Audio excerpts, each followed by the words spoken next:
It's cuffing season, mother truckers! It's getting cold, and when it gets cold, you want to cozy up with someone. So it's true boon that this new film, We Live in Time, directed by John Crowley, with Andrew Garfield and Florence Pugh, about true love in the face of life's tragedies and hardships, have landed in cinemas right at the time when the cold weather makes people more sentimental, and where the cinema is one of two places which makes bawling and wailing slightly more socially acceptable, the other place being the fiery pits of hell. Talking about the fiery pits of hell, sorry Australia, when this film comes out in January, you're probably going to be weeping in a heat wave, which wouldn't do at all since you're going to want to conserve as much water as you possibly can. But anyway, simply put, you're going to want to watch this film. And it's got nothing to do with the cinematography, the look of the film, which if you've ever watched any of my previous videos, you know feature pretty heavily when I evaluate the quality of a film. And also, it's got hardly anything to do with the themes, though to be fair to the themes, they are actually moving. But really there's one main reason why I would recommend this film, which I'll talk about later. But before that, what is this film about? Well, I'm glad you asked, because if you didn't ask, then this would be really awkward. So, Andrew Garfield is Tobias, who has a meet cute in the form of a pedestrian roadside accident where Florence Pugh, playing Almut, knocks Tobias off his feet. The film is told non-linearly, and we follow this couple through various different moments of their life. The sweet, the sad, the very sad, it's very sad, the film is very sad. Now, this sadness may be because this is a British film, and this is my true belief, all films set in Britain have an undeniably miserable, melancholic undertone. I swear to you, it could be a freaking laugh out loud comedy, and in this case there are definitely some funny moments in the film, but if it's a British film, then it will have that sort of grey, stiff upper lip, weather's a bit crap, isn't it, atmosphere to them. It's a subtle,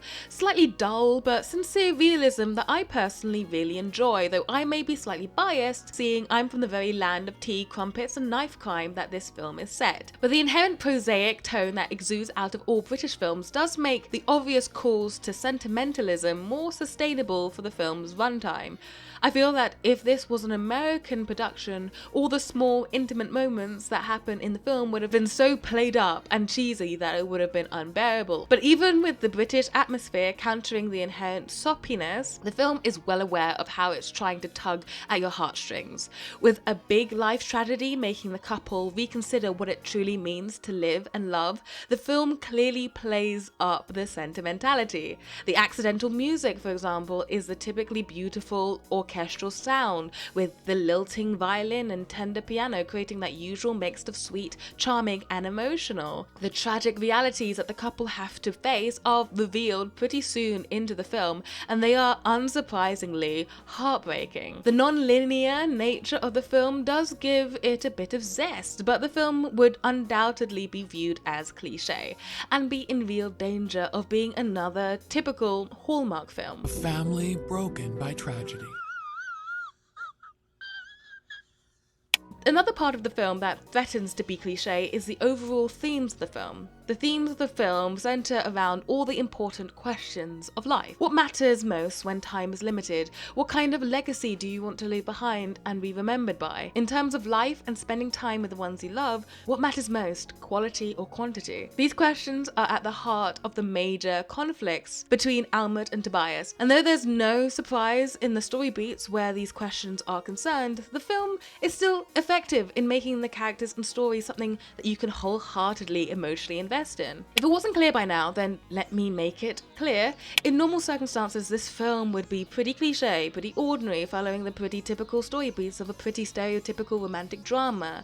Basically nothing to write home about. It's strange for me because this is a first for me in a very long time that it's almost entirely the performances that make this film worthwhile. Andrew Garfield and Florence Pugh have insane chemistry. It never feels contrived or forced. Their performances are so in sync, it makes you remember how romantic, sweet and enriching love can be. The light-hearted moments they have warm your heart, and their hard moments are realistic and make you feel fully invested. Pugh's ability to portray a character that is both loving and joyful, but also frustratingly closed off and prickly, and her ability to convey a fierce independence while slowly opening herself up to be more vulnerable is incredibly heartwarming heartwarming and provides a really effective character development. And Garfield really symbolizes the golden retriever lover boy who is all committed, entirely loving, and who's able to portray anger in a way that carries an almost painful amount of love and affection within its undertones. None of this film is surprising, and with lesser actors this film would have been embarrassingly syrupy for my liking, but the combination of the sincere British film vibe and the unbelievable chemistry between the principal actors makes this a great film to get you through the winter months, allowing you to briefly imagine you're not desperately alone with absolutely no dating prospects. And before I go, here's some advice to my guy viewers. Let me do you a solid and act as your wing woman for a hot minute, yeah?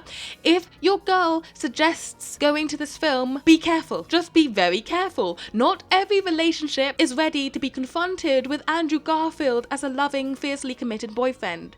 Ask yourself, is your relationship strong enough for allowing your girl to see Andrew Garfield being soft and gentle for 1 hour and 44 minutes? My advice, if your relationship is very, very new, like less than 10 dates new, by all means, take her to see the film. Andrew Garfield's lover boy aura will combine with the new relationship feeling, and you'll be seen in a great light. And if you're in a committed relationship, of course, you can watch this film together.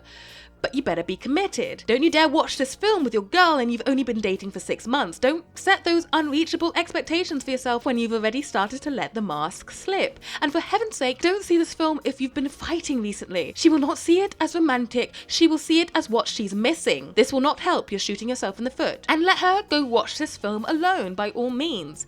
If you want her coming back distant and uncommunicative. She will not be your girlfriend anymore. Before the movie, you had a girlfriend. After the movie, you're cheating with Andrew Garfield's girlfriend, and now she's feeling guilty for being with you. Because who are you when she had Andrew Garfield? It's not a threat. Your girl will suddenly have a sneaky link, and the sneaky link will be you. You are the sneaky link. She's with Garfield now. Now don't say I didn't warn you. Too long, didn't read. We Live in Time is a paid actor hired by cuffing season. Act accordingly.